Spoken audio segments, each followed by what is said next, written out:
ये जय भीम का जो नारा है, ये भारत के बाहर जितने भी विदेश से भिक्षुगण लोग आते हैं, ये मैंने उन्हें समझाया है इस नारे का मतलब क्या है।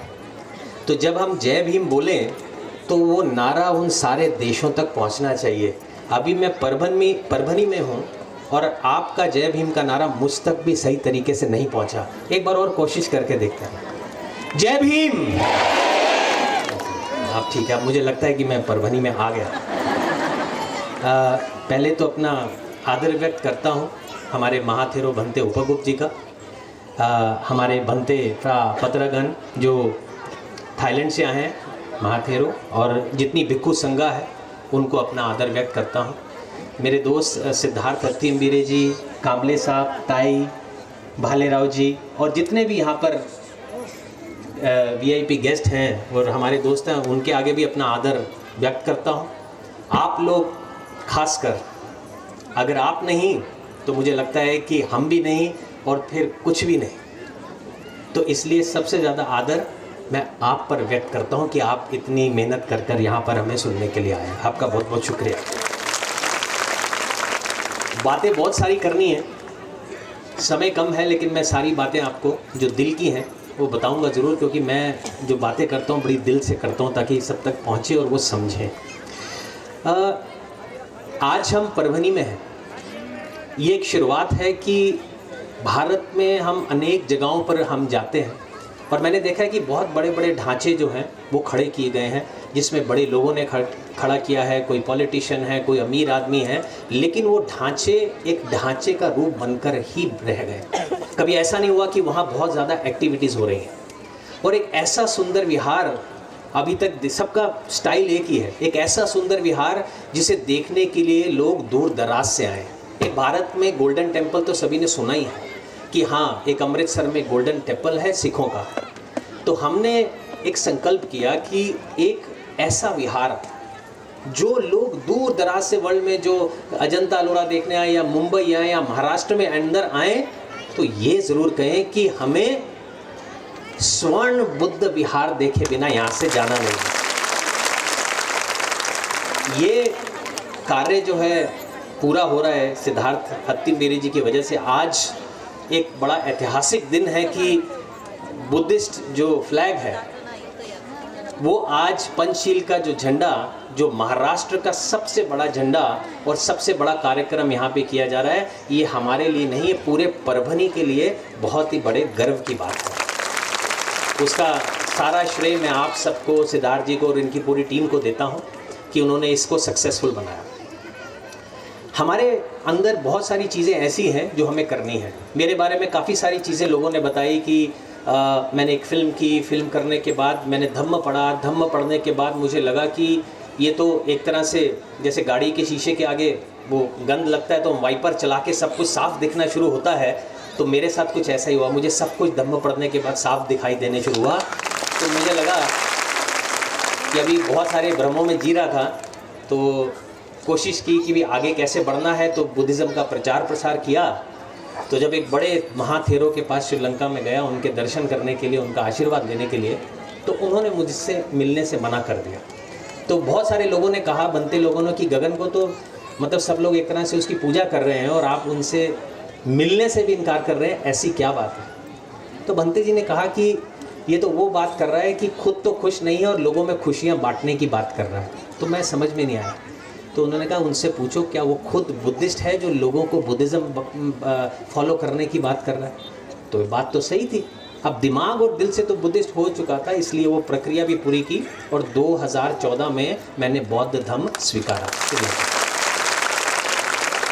ये हर चीज़ के पीछे की जो कहानी है वो मैं आपसे शेयर कर रहा हूँ। कहानी आगे बढ़ती है और मुझे लगता है कि मैं भारत में जाऊँगा और बुद्धिज़्म का बहुत अच्छे से प्रचार प्रसार करूँगा।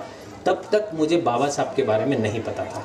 मैंने बुद्धिज़्म श्रीलंका में पढ़ा, श्रीलंका में फिल्म की, वहीं का बुद्धिज़्म देखा और फिर भारत में आता हूँ। और ये कड़वी सच्चाई है, ये कड़वी सच्चाई है कि अभी भी हमें लगता है पूरे भारत को शायद जय भीम का मतलब पता होगा, पूरे भारत को बहुत सारे स्कूलों में उनके बारे में नॉलेज होगी। तो ये कड़वी सच्चाई यही है कि लोगों को नहीं पता बाबा साहब के बारे में। केवल इतना जानते हैं वो कि 14 अप्रैल को हमारी छुट्टी होती है, उस दिन अम्बेडकर जयंती है। इससे ज़्यादा कुछ बहुत ज़्यादा नहीं। कभी एक होता है तो पढ़ाई में एक ऐसे आ जाता है, लेकिन जो उनके बलिदान है वो आज तक किसी ने उसकी बात नहीं की।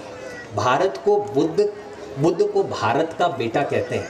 हमारे प्रधानमंत्री भी जाते हैं तो कहते हैं ना कि मैं बुद्ध के देश से आया हूँ, और भी बड़े बड़े अमीर लोग भी कहते हैं कि मैं बुद्ध के देश से आया हूँ। लेकिन बुद्ध के बारे में किसी ने कार्य क्या किया है, ये बड़ा इंपॉर्टेंट है। अभी तक किसी ने उस टाइप का कार्य नहीं किया है कि आप सब कुछ तो पढ़ा रहे हैं, जो बाबा साहब ने, जिसने वही बुद्ध जो भारत का बेटा है उसे बचाने का कार्य किया है। आज भारत में बुद्धिज्म अगर जिंदा है तो उसके पीछे एक ही नाम है, एक ही कारण है, और वो है बाबा साहब अम्बेडकर।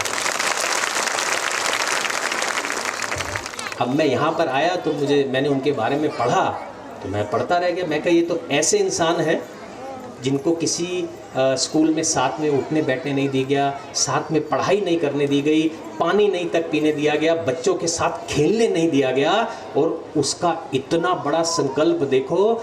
जहां ऐसा उनके साथ हुआ और उन्होंने उसी देश का संविधान लिख दिया, और यही नहीं, वो मकाम हासिल किया जो उनको साथ में पढ़ने या बैठने नहीं देते थे। आज उनकी तस्वीर लगती है तो प्रधानमंत्री का भी सर उनकी तस्वीर के आगे झुकता है। और आप जो है सारे लोग ये समझिए, आप सारे लोग जो हैं बाबा साहब का ही खून है, जो एक बच्चा 1000 के बराबर है। इसलिए अपने आप को कभी भी किसी से कम मत आंको। मैंने ये संकल्प लिया कि मैं भारत में अब बुद्धिज़्म कैसे बढ़ाऊंगा, तो मैं जगह जगह विहारों में गया और मैंने देखा कि वहाँ मूर्तियों की कंडीशन काफ़ी ख़राब है। कोई मिट्टी की मूर्ति है, कोई टूटी हुई है, कोई सही दिशा में नहीं है, कोई छोटा कहीं है ही नहीं है, कोई बहुत ही छोटी है। तो मैंने ये संकल्प लिया कि सम्राट अशोक तो सम्राट थे तो उन्होंने 84,000 स्तूप बनवाए थे, तो मैं एक काम करता हूँ, कोशिश करता हूँ कि पूरे भारत में 84,000 मूर्तियाँ बांटने का काम करता हूँ। तो मूर्तियाँ बांटने का काम करीब 25,000 मूर्तियाँ हम अभी तक बांट चुके हैं और ये कारवां आगे बढ़ रहा है। अब बात ये आती है कि मैं जिस विहार में जाता हूँ वहाँ पर विहार की ऑर्गेनाइजिंग कमेटी तो है, लेकिन केवल 10% विहार ऐसे हैं जहाँ पर भिक्खु है। 90% विहारों में भिक्खु नहीं है। अगर हमारे भिक्खु नहीं बनेंगे तो बुद्धिज़्म का भविष्य भारत में खतरे में है, आगे कोई बढ़ा नहीं पाएगा। तो यहाँ पे हमने एक स्टैंड लिया है और एक संकल्प किया है, और आज ये आह्वान मैं आपको भी करने वाला हूँ। वो ये है कि पहले तो माँ बाप बहुत खुशी से आगे आते थे। थाईलैंड में तो आज भी बहुत खुश हो जाते हैं अगर किसी बच्चे को, वो कहते हैं ना भिक्षु बनना है, तो खुश होते हैं। कोई माँ बाप जो गरीब हो, कोई माँ बाप जो दिल से चाहें उनका बच्चा आगे बढ़े। तो अगर कोई बच्चा, छोटा बच्चा आगे भिक्षु बनकर पढ़ाई करना चाहता है, 10-15 साल उसकी पढ़ाई ग्रेजुएशन के साथ भिक्षु के रूप में उसे थाईलैंड में फ्री करवाने का हम वादा करते हैं। लेकिन ये स्टैंड आपको लेना है कि आगे बढ़कर कौन आता है कि ये कार्रवाई की जाए। हमारे यहाँ पे बुद्धिज़्म बहुत अच्छे से है। मतलब आप ये देखिए, इतनी कड़ी धूप में मैंने सोचा था काफ़ी कम लोग आएंगे, लेकिन इतने सारे लोग इकट्ठे हुए और जी जान से जब जय भीम की बात आती है तो सब लोग जुड़ते हैं। लेकिन बुद्धिज़्म का कार्य वो कितना कर रहे हैं ये इम्पोर्टेंट है। तैयार आज कितने सुंदर सब लोग तैयार होके आए, बहुत अच्छे लग रहे हैं, मैं भी अच्छे से तैयार होके आया हूँ। लेकिन जब हम किसी विहार में जाते हैं, ज़्यादातर विहारों की बात कर रहा हूँ मैं, तो मुझे लगता है कि मैं किसी गवर्नमेंट की पुरानी बिल्डिंग के बीच में एक छोटे से कमरे में आ गया हूँ जिसका ख्याल रखने वाला कोई नहीं है। तो ये आपको ये जानना पड़ेगा कि आपकी बुद्धिस्ट होने की पहचान आपके कपड़ों से नहीं, आपके एरिया के विहार से होने वाली है। तो उसका ख्याल रखना पड़ेगा। मैं तो भिक्खु भी बना 4 महीने के लिए, थोड़ा सा अच्छे से सीखना चाहा था, तो मैं थाईलैंड गया और वहाँ 4 महीने एक भिक्षु बनकर रहा। तो जहाँ चारिका करना पड़ता है, रोज़ सुबह 6:30 बजे उठते हैं और वो कहते हैं कि 1 घंटे के लिए चारिका करो। मैंने कहा बैंकॉक जैसी सिटी में चारिका अगर मैं करूँगा तो मुझे सुबह 6:30 बजे कौन भिक्षा देने आएगा। वो कह रहे आप जाइए, तो पहला दिन था जब मैं बाहर निकला बिहार से, तो आप मानेंगे नहीं 250-300 लोग कतार में खड़े थे कि भारत से एक लड़का है बुद्धिज्म वापस लाने की कोशिश कर रहा है, जो चलन बाबा साहब ने चलाया धम्म चक्र का उसे गति देने की कोशिश कर रहा है। तो 250 लोगों ने 1 घंटे में खाना दिया, जो 1000 लोगों ने खाना खाया 1 घंटे के अंदर। तो यहाँ तो बहुत मुश्किल से मुझे कभी चारिका कुछ स्पेशल करता हुआ कभी कोई दिखता नहीं है। तो ये अब सपना है कि मुंबई, दिल्ली, अहमदाबाद, हैदराबाद ऐसी जो मेट्रोपॉलिटन सिटी हैं, गांव नहीं, वहाँ पर भी मैं चाहता हूँ बंते जी कि वहाँ पर भी चारिका करते हुए हमारे सारे बनते लोग आए। वो तो आ जाएंगे, लेकिन उनको चारिका देने की ड्यूटी किसकी है? बनते जी की है। वो तब आएंगे जब उनको पता होगा कि आज हम चारिका करने निकलेंगे, तो रास्ते में उपासक खड़े होंगे हमें दान देने के लिए। तो मुझे लगता है कि पहली ड्यूटी किसकी? संघ की रक्षा करना, संघ की सेवा करना आपकी बहुत बड़ी पहचान है, एक बुद्धिस्ट होने की पहचान। ये अपने दिमाग से आप जाने मत दीजिएगा। अब बुद्धिज्म की अवेयरनेस की हम बात कर रहे हैं। यहाँ पर आज प्लेन लैंड है, लेकिन आने वाले समय में एक ऐसा विहार बनेगा, परभनी का नाम होगा, जो पूरी दुनिया देखेगी, भारत ही नहीं देखेगी। उस तरह की कोशिश में आगे बढ़े हैं, जो कि थाईलैंड से डिज़ाइन होकर आया है। लेकिन बहुत जल्द हम यहाँ पर एक बड़ी मूर्ति लाकर भी रखेंगे, ताकि आप सब लोगों का वहाँ पर आना जाना शुरू हो, और वहाँ पे आप वंदना करने के लिए सभी लोगों को एक दिन तय करके आना होगा। अभी तालियां तो बहुत बज रही हैं, मैं एक और सच्चाई बता देता हूँ। बातें सारी वही कहूँगा जो सच्ची है। सारे धर्मों का एक एक दिन है। मैं देखता हूँ कि मुस्लिम लोग शुक्रवार को जाते हैं, उनका एक दिन है। सरदार लोग संडे को जाते हैं, क्रिश्चियन लोग भी संडे को जाते हैं। ऐसे हिंदू लोग हर एक दिन उनका एक एक दिन है, हर देवता का दिन है। तो उनके पास एक रीज़न है कि वो मंदिर में जाएं, या गिरजाघर में जाएं, या मॉस्क में जाएं। बुद्धिस्ट लोगों का मैंने देखा है एक दिन ही तय नहीं किया हुआ है। किसी दिन ऐसा लगता है कि पिकनिक मनाने जाना है, तो चलो आज हम बिहार चले जाते हैं, आज कोई काम है तो चले जाते हैं।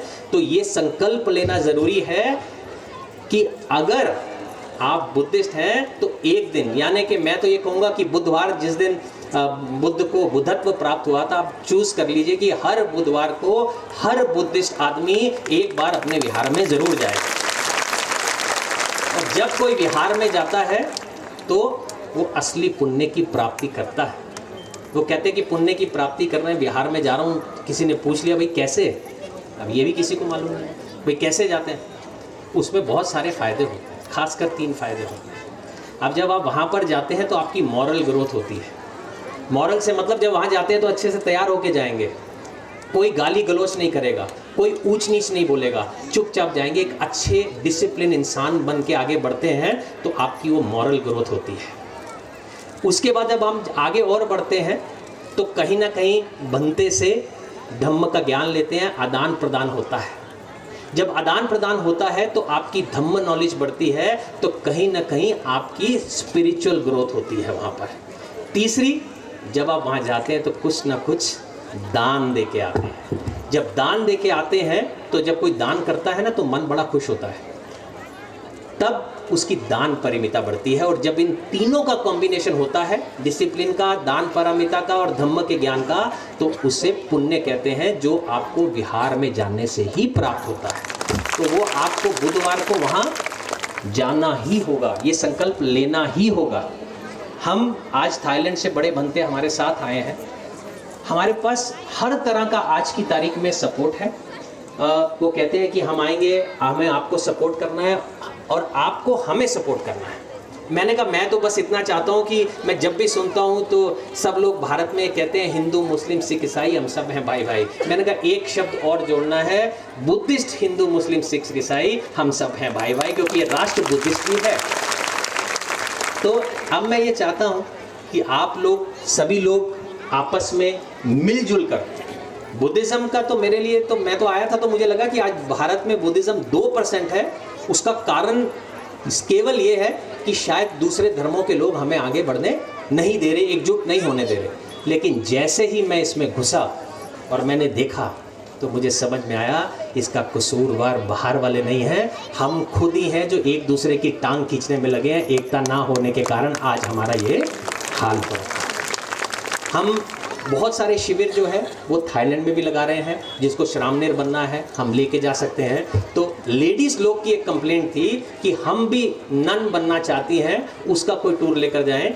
थाईलैंड में वो प्रथा भिक्षुणी की नहीं है लेकिन नन की है, तो उसके लिए हमने एक नई बिल्डिंग अपनी रॉयल मोनेस्ट्री में तैयार करा दी है, जहां एक टाइम पर कम से कम 100 महिलाएं आराम से रह सकती हैं। और वो अप्रैल के महीने में हम महिलाओं को भी वहां पर ले जाकर नन बनाने की प्रथा शुरू कर रहे हैं, ताकि वो भी सीख सकें। क्योंकि महिलाएं थोड़ी सी ज़्यादा डिसिप्लिन होती हैं अगर मैं मेल से उनको कंपेयर करूं।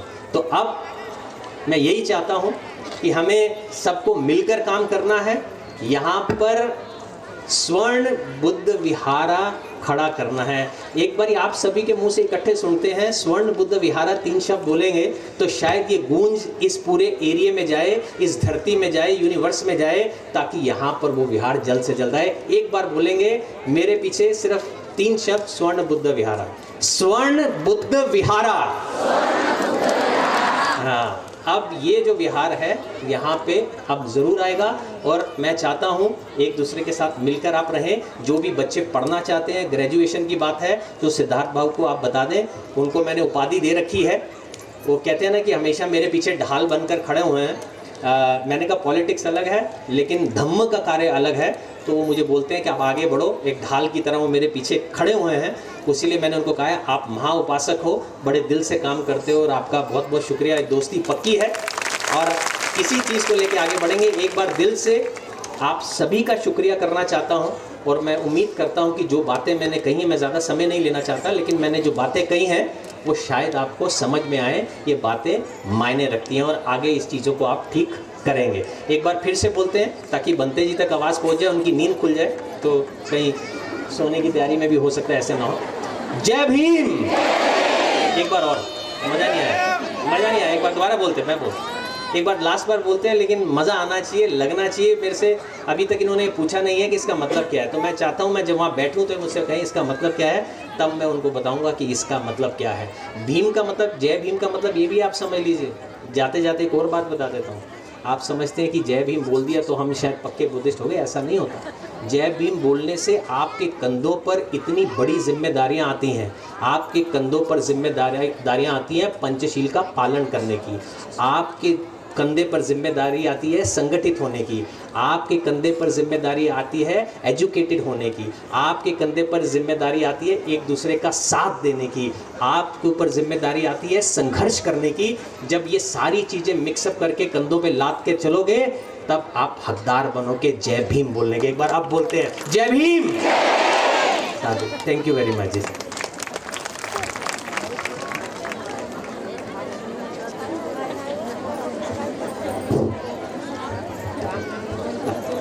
गगनजीसाठी एकदा जोरदार ताळ्या हो जाए गगनजीसाठी। गगनजी, मैं तो आपके साथ भी हूँ, लेकिन ये सब बौद्ध उपासक उपासिका आपके साथ, हमारे आप भाई है, इसलिए हम वहाँ सब साथ में है आपके। मला आता भरतीजीला पण चर्चा केली, डॉक्टर सिद्धार्थ भालेरावसोबत केली आणि सर्वांसोबत चर्चा केली।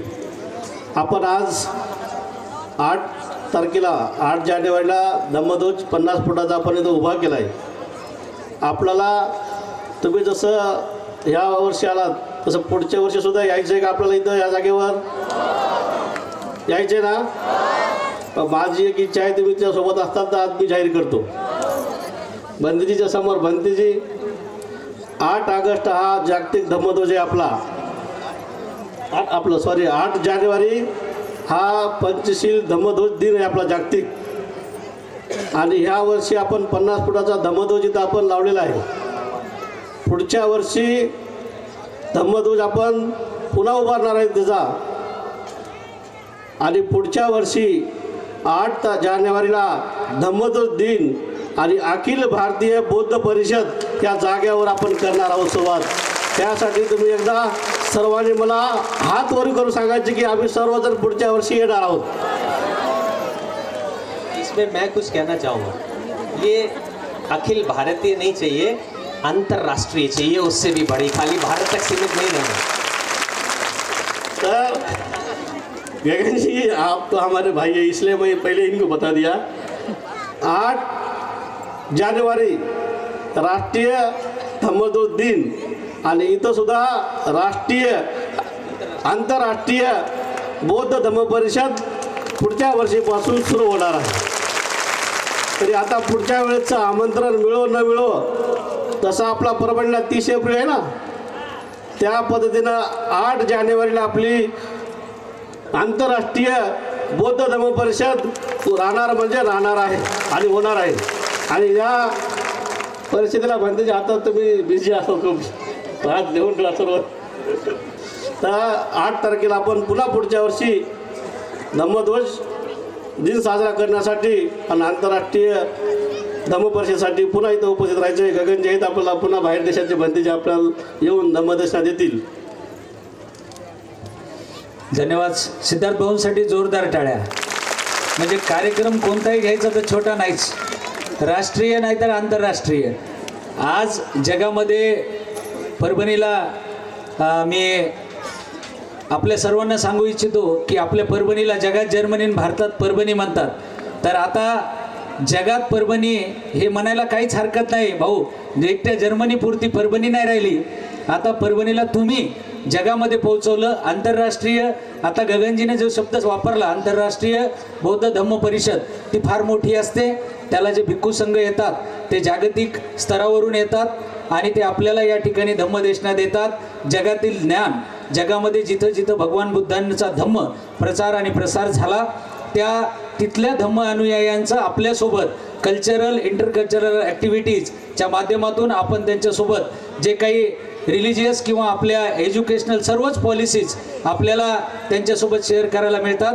गगनजींनी त्यांच्या भाषणात एक गोष्ट सांगितली की जेव्हा जय भीम म्हणतो तेव्हा आपल्या जबाबदाऱ्या वाढतात आणि त्या शिक्षणाच्या असतील, संघटित असतील आणि संघर्षाच्या असतील. आपला सगळ्यात मोठा पाया हा शिक्षण आहे आणि शिक्षण हे वाघिणीचं दूध आहे हे बाबासाहेबांनी सांगितलं. गगनजीने देखील आपल्याला तोच संदेश दिलाय. त्यांचा तो संदेश पाळूयात. गगनजीचे इतकं सुंदर मनोगत व्यक्त केल्याबद्दल टाळ्या वाजून आभार व्यक्त करूयात.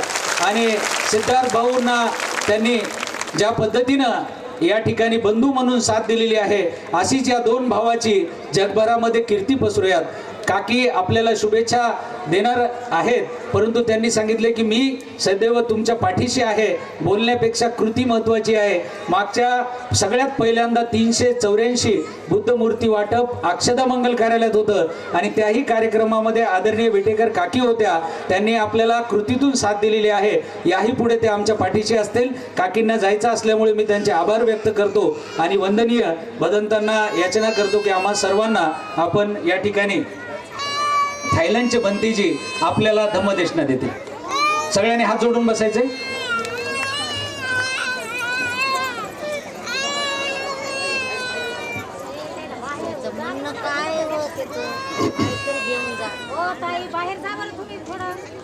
Namo Buddhaya. I respectfully pay my homage to the Lord of Buddha, to the Dhamma of the Lord of Buddha. मैं अपना आदर सम्मान प्रकट करता हूँ बुद्ध के प्रति, धम्म के प्रति और संघ के प्रति.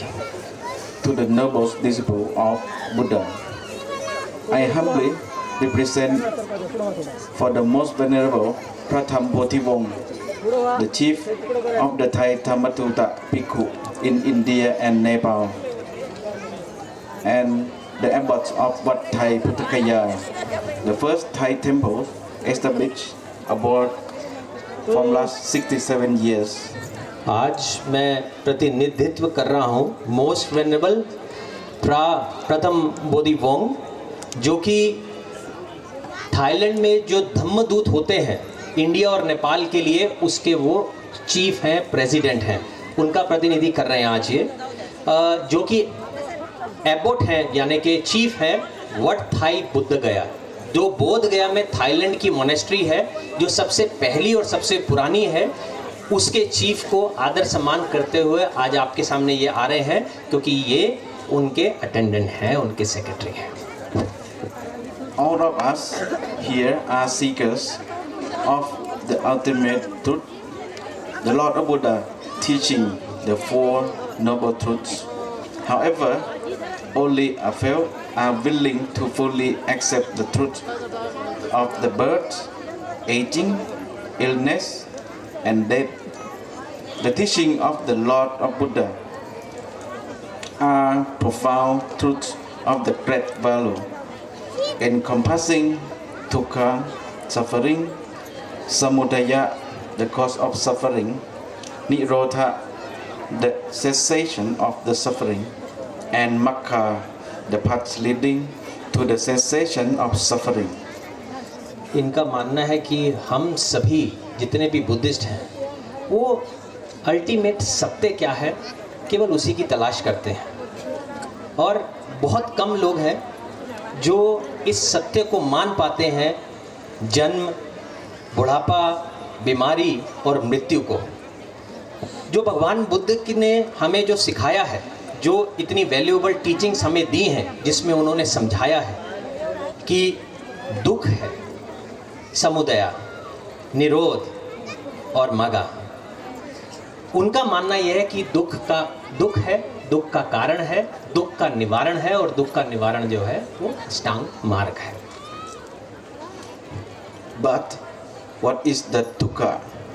What is samudaya? What is nirodha? And what is makkha? We as the disciples of the Buddha must realize and verify these truths through our own experience to prove it. अब दुख क्या है, समुदय क्या है, निरोध क्या है, मगा क्या है, यानी कि दुख क्या है, दुख का कारण क्या है, दुख का निवारण क्या है, अगर दुख हटाने के लिए अष्टांग मार्ग क्या है, ये जब हम अपना जीवन जीते हैं वो हमें खुद अपने एक्सपीरियंस से उसे फील करना है, तब हमारा विश्वास उस पर जगेगा कि ये चारों सत्य जो हैं इस देश में और इस संसार में एग्जिस्ट करते हैं। It is truly our greatest blessing that we have one great being, the Superman, who discovered the ultimate truths, the Four Noble Truths. The teaching of the Buddha are immeasurable and unparalleled value. ये हमारे लिए बहुत बड़ी खुशकिस्मती है कि हमारे supreme teacher, supreme human being Lord Buddha ने हमें जो असली सत्य है इस संसार का वो बहुत अच्छे से समझाया है। चार नोबल ट्रुथ क्या हैं वो हमें बहुत अच्छे से समझाया है। भगवान बुद्ध का जो धम्म है उसका मुकाबला इस दुनिया में कोई भी नहीं कर सकता। इतने अच्छे तरीके से बुद्ध ने हमें सारा जो है धम्म दिया है। Today we have all gathered here to affirm and embrace the teaching of Buddha, bringing them deeply into our hearts and spirits to make them a part of our life and to guide us to living meaningfully. आज हम सब लोग यहाँ पर एकत्रित हुए हैं इस सेरेमनी में, इसलिए हम ये चाहते हैं कि हमें बुद्ध के धम्म का पालन करना है। खाली बातों से ही पढ़कर काम नहीं होने वाला, हमें जो धम्म की राह पर चल कर दिखाना है और खुद देखना है कि जब हम धम्म की राह पर चलते हैं तो क्या होता है। The Dhamma in any form cannot truly be grasped unless we apply it to the benefits and guide our ways of life. धम्म पढ़ने से, लिखने से कोई भी किसी भी प्रकार का आपको ऐसा फायदा नहीं होगा कि आप कहें कि आपके जीवन में कोई सुधार आया। जो धम्म है वो आचरण की ही बात करता है। जो बुद्ध का धम्म है, जब अपने जीवन में आप उसे लेकर आएंगे, धम्म का आचरण करेंगे, तब आप वो बदलाव देखेंगे, तब सत्य की राह पर बढ़ेंगे, तब निर्वाण की राह पर बढ़ेंगे।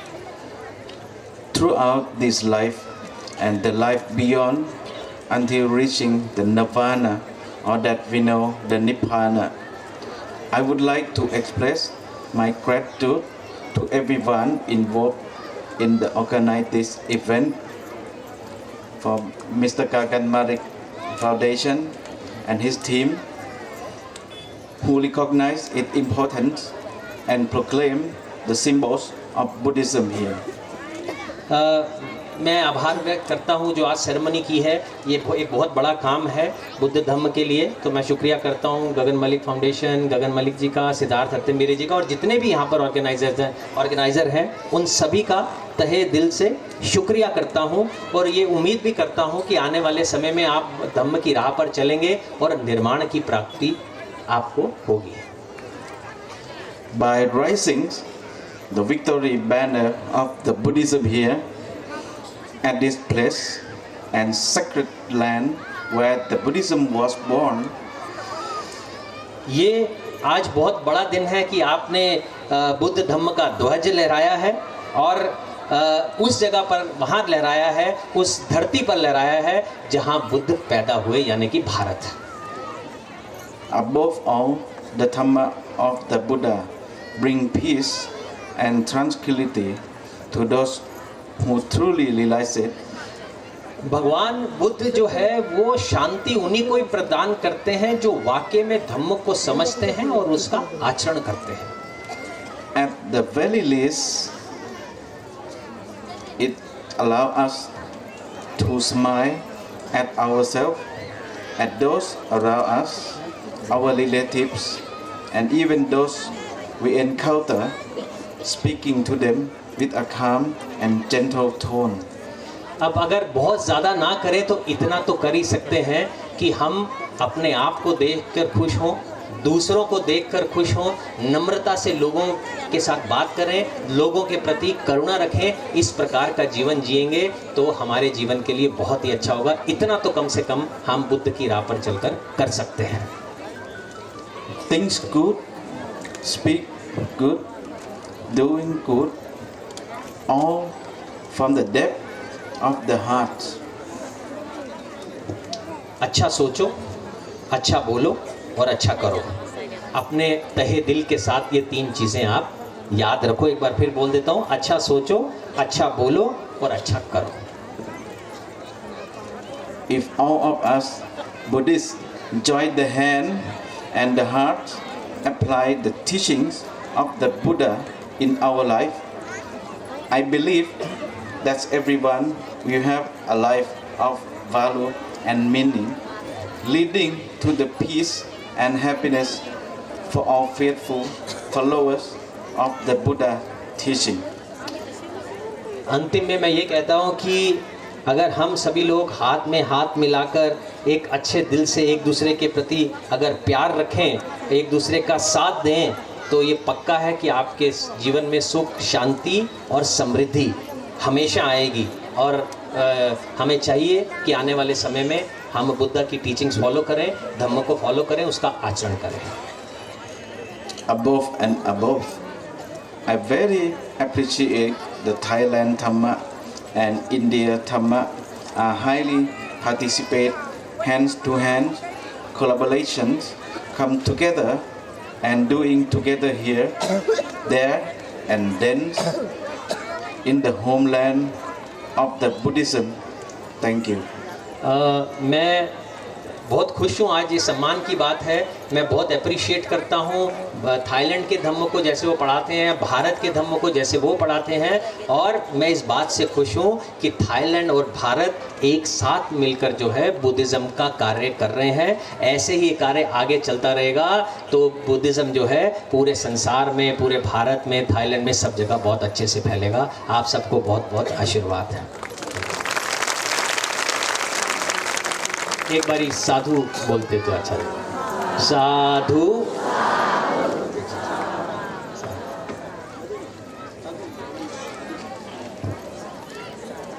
आपण सर्वांनी थायलंड येथील भंतेजीची धम्मदेशना इंग्लिशमध्ये आणि ट्रान्सलेट आपले धम्मबंधू गगनजी मलिक साहेब यांनी करून दाखवलेली आहे।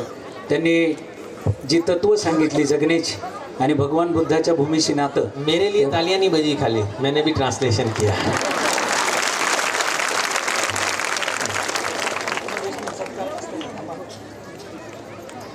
आपण सर्वजणांनी बुद्ध कसा अनुकरण करावा हे थायलंडमधून म्हणजे भगवान बुद्धांचा हा धम्म संपूर्ण जगामध्ये पोहोचला। बाबासाहेबांनी तो दिला, परंतु आचरण पद्धतीमध्ये कुठेतरी आपण कमी आहोत का याची जाण आपल्याला वेळोवेळी भिक्खू संघ करून देत असतो. आपण सुधारणा करत आयुष्य जगावं त्यालाच माणूस म्हणत असतात.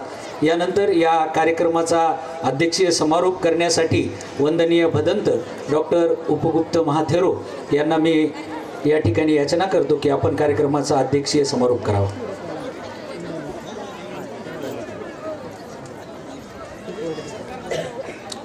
महान कारुणिक तथागत भगवान बुद्ध, बोधिसत्व परमपूज्य डॉक्टर बाबासाहेब आंबेडकर, आदरणीय भिक्खू संघ, थायलंडवरून आणि बुद्धगयेवरून आलेले आताच आपल्यासमोर ज्यांनी प्रवचन दिलं, फार कमी शब्दामध्ये त्यांनी बुद्ध आपल्यासमोर चांगल्या पद्धतीनं मांडला.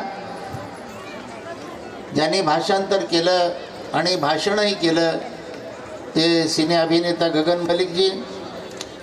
या प्रकल्पाचे सर्वेसर्वा डॉक्टर सिद्धार्थजी हातीआंबेरे, आमचे डॉक्टर भालेरावजी, सर्व सन्माननीय उपासक आणि उपासिका. आज ऐतिहासिक दिवस आहे. मी सुरुवातीला सांगितल्याप्रमाणे जो ध्वज इथे लावण्यात आलेला आहे त्याचा थोडासा संक्षिप्त इतिहास सिद्धार्थजी अपना समोर मांडत आहे.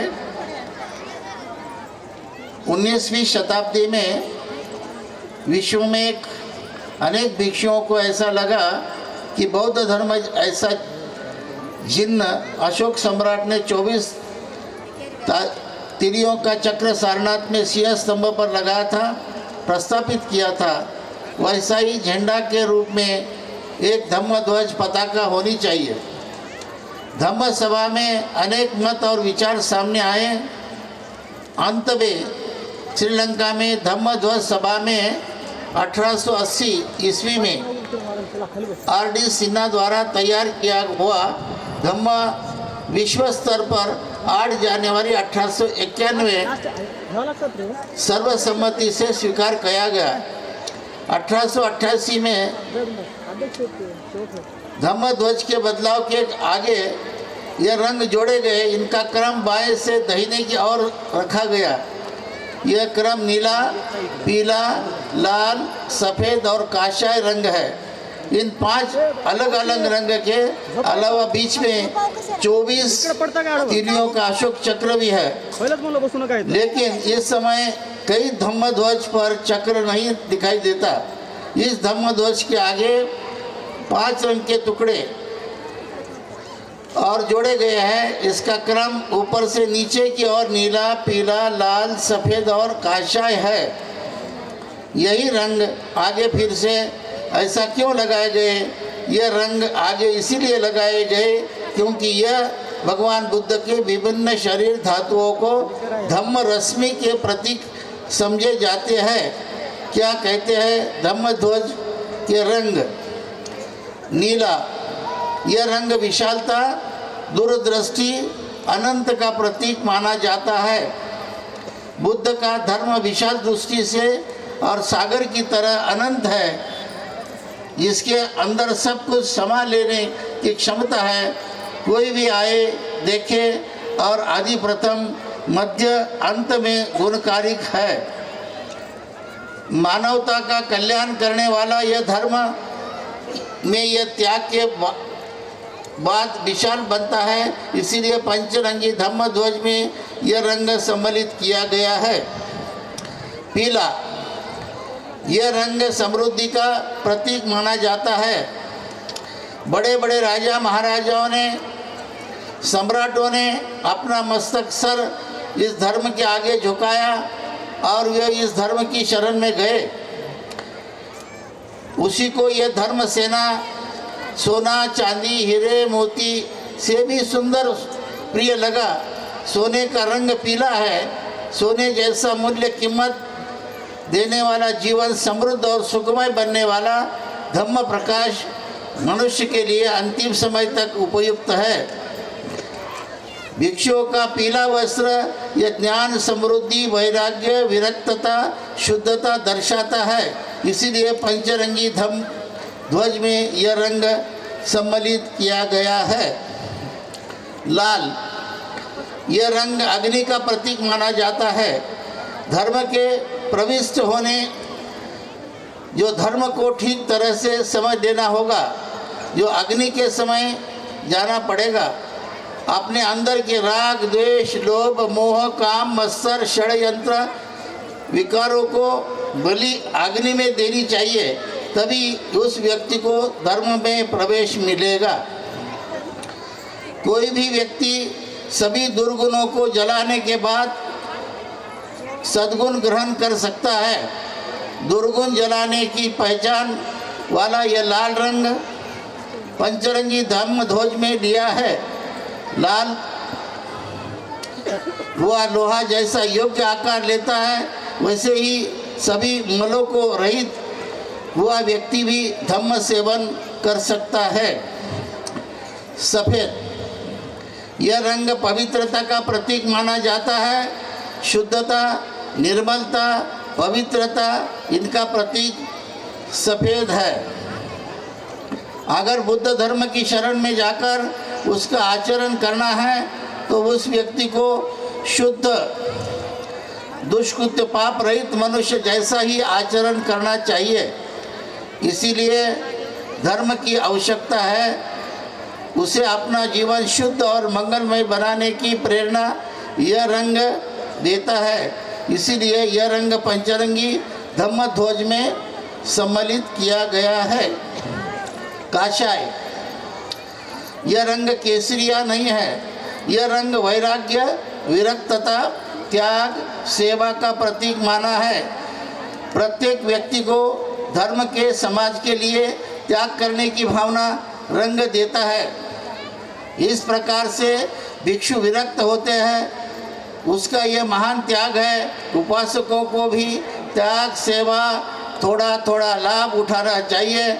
इसमें से ही धर्म क्रांति होती है।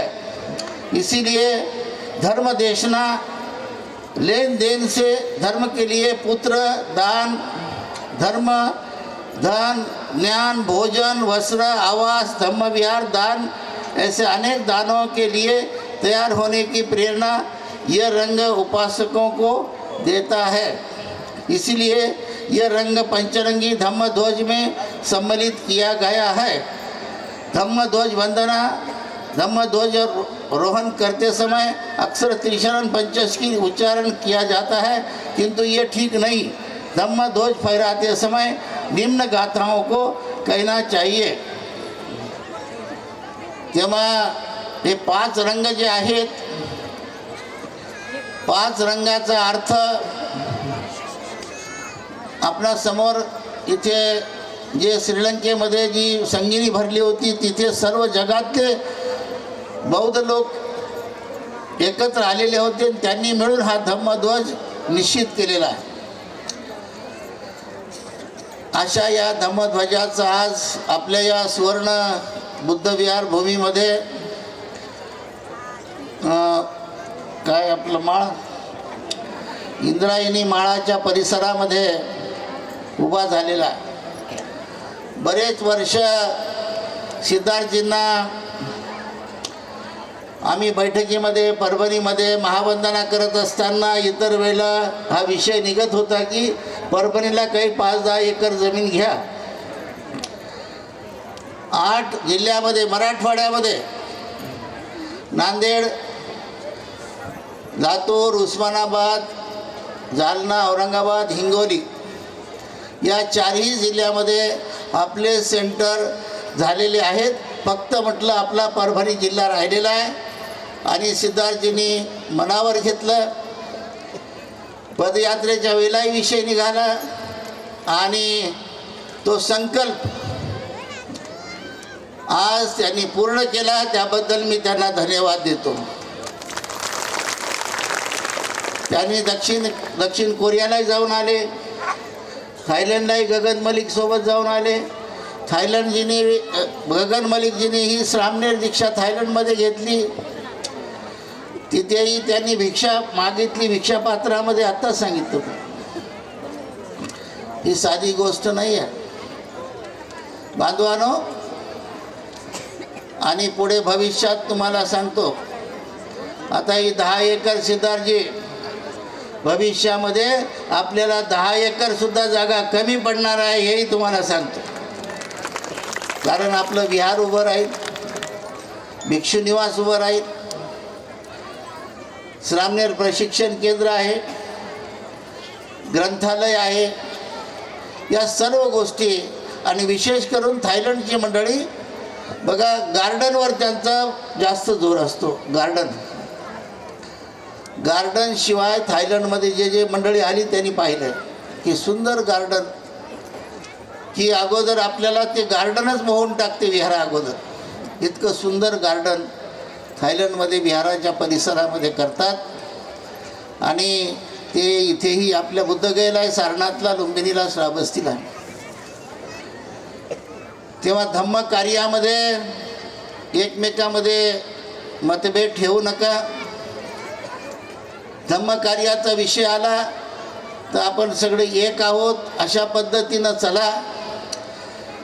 नसता असं होऊ नये. आप मराठी तो नहीं समजते होगे, थोड़ा थोड़ा समजते. एकदा गाढव आणि कुत्र्याची शर्यत लागली, तुरुकमानेची पळायची. जो सगळ्यात शर्यत पळण्यामध्ये अगोदर येईल तो राजगादीवर बसेल असं ठरलं. भालेरावजी आहेत का?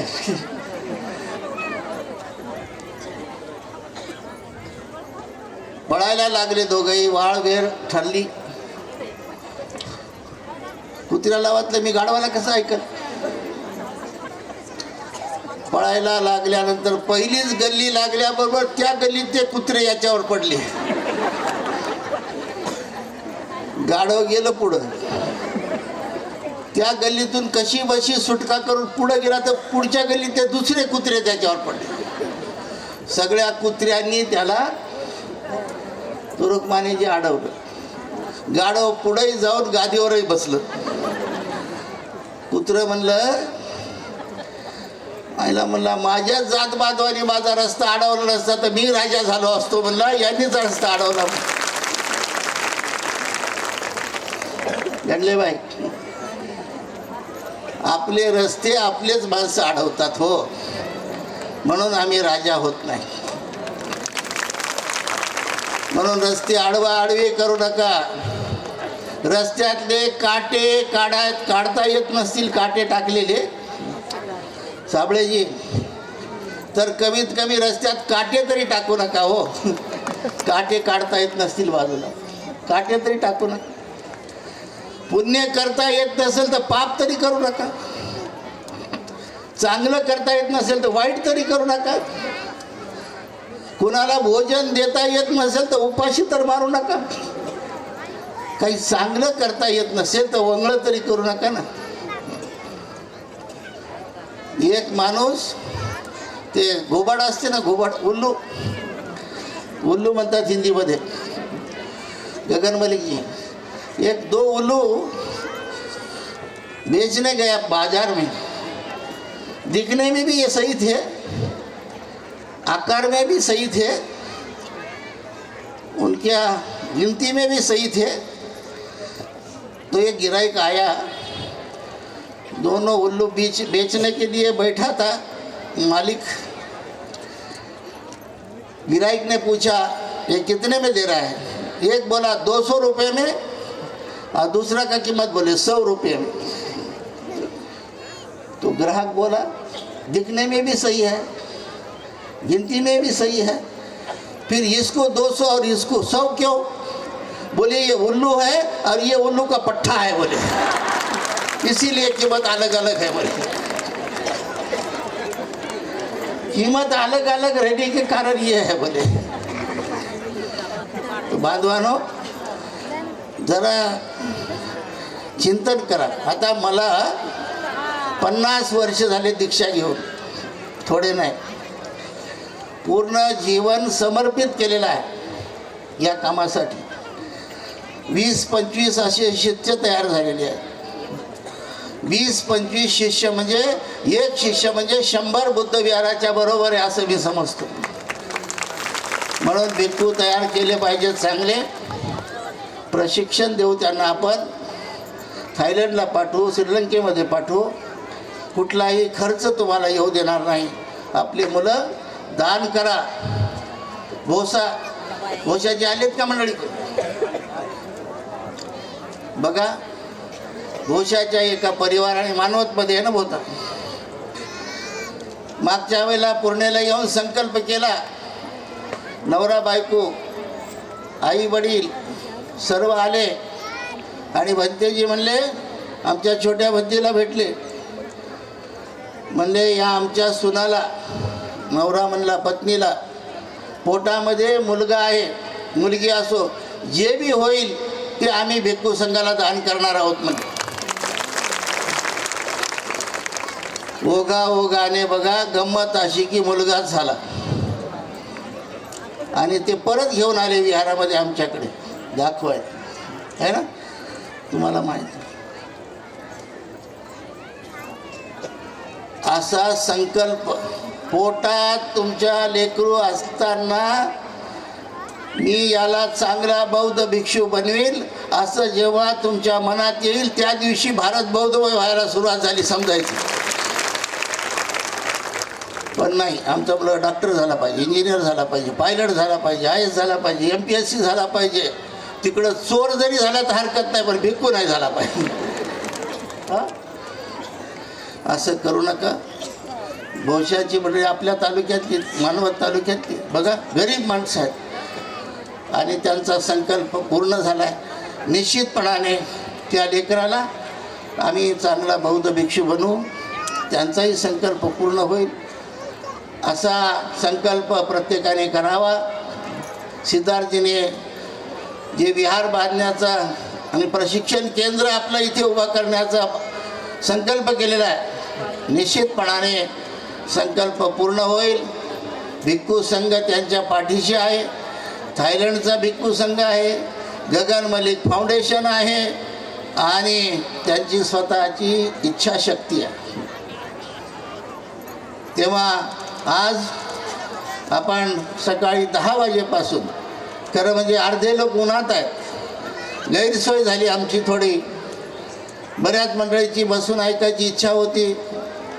मी आल्याबरोबर सिद्धार्थजीला म्हणलं मांडव कमी पडला आपल्याला, काही हरकत नाही, दुसऱ्या वेळेला तुम्हाला काहीच कमी पडू देणार नाही आम्ही, जागाही कमी पडू देणार नाही, मांडव नाही, बसण्याची सोय नाही, खाण्याची सर्व सोय चांगल्या पद्धतीने उपासक उपासिकाची होईल.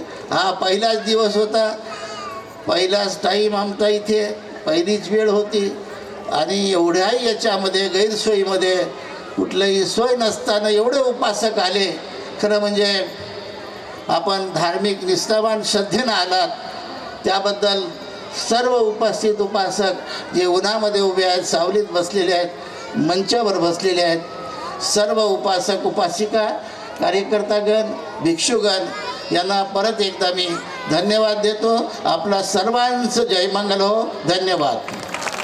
साधू साधू साधू. वंदनीय भदंतांनी आपल्याला मौलिक मार्गदर्शन केलं. आणि एक उदाहरण भंतेजी, तुम्ही दिलेलं उदाहरण कायम लक्षात ठेवू, गाढवाचं आणि कुत्र्याचं. आपल्याकडे खरोखरच कुत्र्यासारखीच अवस्था 100% झालेली आहे. अनेक चांगल्या कामामध्ये अडचणी आणणारं दुसरं तिसरं कोणी नसून आपलेच जात भाऊ आहेत.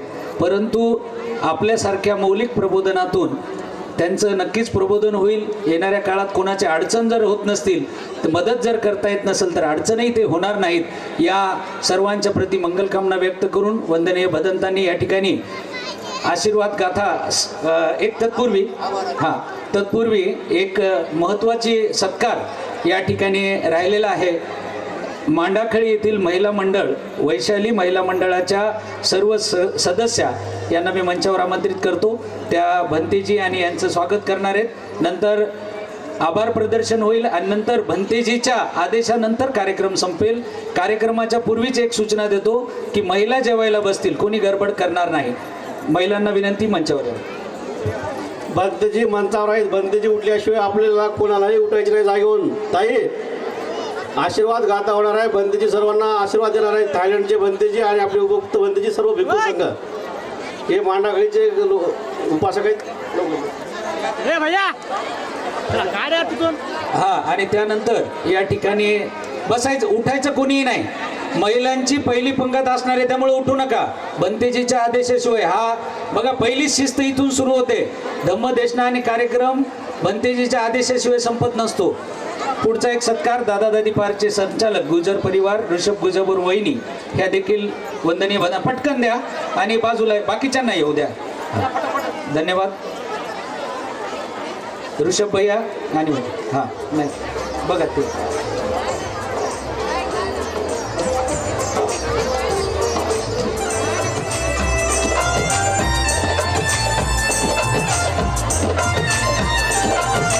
हा, स्टेजची कॅपॅसिटी अर्धे खाली उतरू द्या आधी. मामा ज्यांचं झाले त्यांना उतरा. स्टेजची कॅपॅसिटी थांबा थांबा, बस झालं, बस. सगळ्यांची गरज नाही, प्रातिनिधिक 4 जण बस. हां, 20 जणांचीच कॅपॅसिटी आहे. आपण पडू. हा, ऋषभ भैया तिथं दे दे इथं.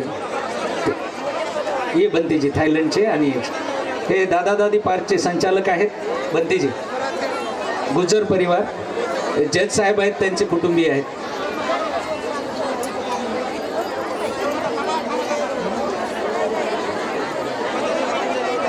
भाभी जी, गुजर भाभी जी और भैया आपका बहुत बहुत धन्यवाद. चला बाकीच्यांना उतरवा. हा चला, आपण थांबणार आहे. तुम्ही आयोजकच आहेत मांडाखाळीकर, तुम्ही आयोजक आहेत, तुम्ही थांबा खाली. करू आपण भाऊचाही सत्कार करणार आहोत. आपल्याला इथं आणखी बराच वेळ कार्यक्रम चालणार आहे. यानंतर मी आपले सर्वांची क्षमा मागून आभार प्रदर्शन करण्यासाठी आमच्या सर्वांचे मार्गदर्शक आदरणीय गुरुवर्य प्राध्यापक डॉक्टर भीमराव खाडे सर यांना विनंती करतो की त्यांनी आजच्या या कार्यक्रमाचं आभार प्रदर्शन करावं. सगळ्यांनी खाली थांबा.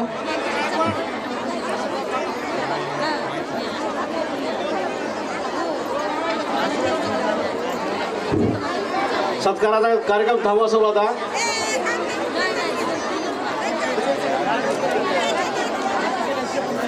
एकदा आपल्याला जोरदार घोषणा होते त्याचा.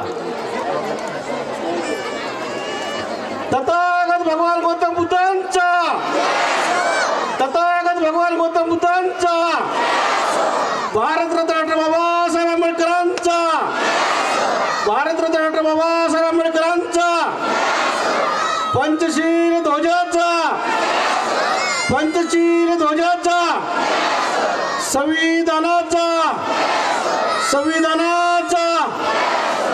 जय भीम, जय भीम. जोर से बोलो, बोलना पड़ेगा. जय भीम, जय भीम. ताकत से बोलो, हिम्मत से बोलो. तथागत भगवान गौतम बुद्धांचा, तथागत भगवान गौतम बुद्धांचा, भारतरत्न डॉक्टर बाबासाहेब आंबेडकरांचा, भारतरत्न डॉक्टर बाबासाहेब आंबेडकरांचा, पंचशील ध्वजाचा, पंचशील ध्वजाचा, पंचशील